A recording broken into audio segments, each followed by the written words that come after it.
இது எல்லாம் தான் ஒரு உணர்ச்சிகள். ஆஸ்ட்ரல் டிராவல் எப்படி இருக்கும்? எப்படி நடக்கும்? நம்ம எந்த மாரியான ப்ரிகாஷன்ஸ் எடுத்துக்கணும்? ஸோ நம்ம வந்து எப்படி மேனிஃபெஸ்டேஷன், விசுவலைசேஷன் பண்றோமோ, அதே மாதிரி நீங்க வந்து ஆஸ்ட்ரல் டிராவல் பண்ண போறீங்க.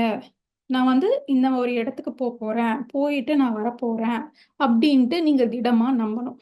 இன்னுமே நீங்க வந்து முன்னேறணும்னா, அஃபர்மேஷன் மாரி கூட நம்ம பண்ணலாம். ஸோ எப்படி நீங்க வந்து ஒண்ணு மேனிஃபெஸ்ட் பண்ணணும்னா, சில அஃபர்மேஷன்ஸ் மாரி உங்கள சப்கான்ஷியஸ வந்து புரோகிராம் பண்ணணும்னா அஃபர்மேஷன்ஸ் சொல்றோம். அதே மாதிரி இந்த ஒரு விஷயத்த வந்து நீங்க என்ன பண்ண விரும்புறீங்களோ, அத அஃபர்மேஷன் மாரி உங்களுக்குள்ளேயே நீங்க சொல்லும்போது, உங்க மைண்ட் அதுக்கு வந்து ஃபிக்ஸ் ஆகுது. ஸோ இது கொஞ்ச நாள் பண்ணிட்டு, ஒரு டேட் ஃபிக்ஸ் பண்ணலாம். நீங்க இந்த டேட்ல வந்து நான் வந்து இந்த நைட் வந்து ஆஸ்ட்ரல் டிராவல் பண்ண போறேன் அப்டின்ட்டு நீங்க மென்டலா ஃபிக்ஸ் ஆகுங்க. ஸோ ஒரு பக்கம் அஃபர்மேஷன்னால மைண்ட் புரோகிராம் ஆகுது. ஒரு நாள் ஒரு டேட் குறிப்பிட்டு நீங்க ஃபிக்ஸ் பண்ணிட்டு, நான் இன்னைக்கு ஆஸ்ட்ரல் டிராவல் பண்ண போறேன் அப்டின்ட்டு முடிவு எடுக்குறீங்க. முடிவு எடுத்துட்டு பண்ணும்போது, இது எல்லாமே கூட preparation. And at the last everything comes through practice. நம்மளுக்கு கேக் வாக் மாரி எதுவுமே இல்ல. நம்மளுக்கு எந்த கஷ்டம் இல்லாம அப்படியே ஒண்ணு வந்துராது.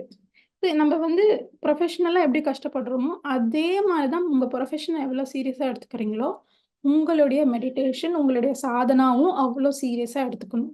ஸோ இது எல்லாமே வந்து இந்த புக்ல வந்து ஒரு ஆக்டிவிட்டி மாரி குடுக்குறாங்க. பிராக்டிகல்ஸ் மாரி நம்மளுக்கு சொல்றாங்க. பட் நம்ம இங்க என்ன புரிஞ்சுக்கணும்னா, தியானம் மூலியமா ஆஸ்ட்ரல் டிராவல்